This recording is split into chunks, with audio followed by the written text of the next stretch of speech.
What's up, everyone? Welcome to Program Your Remote. Today we're going to be looking at a Ford flip key programming procedure. This procedure is going to be for if your vehicle takes the flip key. It will not work if your vehicle has push button start. So in order to get started, we need two already working flip keys, and then we have our new unprogrammed flip key. And on the unprogrammed flip key, you're going to have to get the key cut prior to being able to do this procedure. That'll be the only part you can't do yourself. So once you get yourself to that point where we have our two already working keys and our new unprogrammed flip key with the blade cut, we can get into the next step. Okay, so now we're ready to get started. We have our two already programmed keys and we have our new key.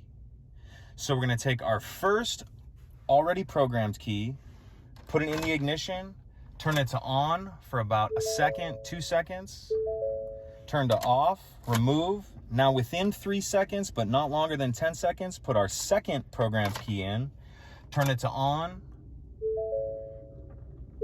turn it to off, remove. Now we have our new unprogrammed key, and we're gonna do the same thing. Put it in the ignition, turn it to on, turn it to off. You probably heard the door lock cycle there. That's gonna indicate that this remote successfully been programmed. Remove. Now let's go ahead and test the remote. Door locks work. Let's make sure it starts the vehicle.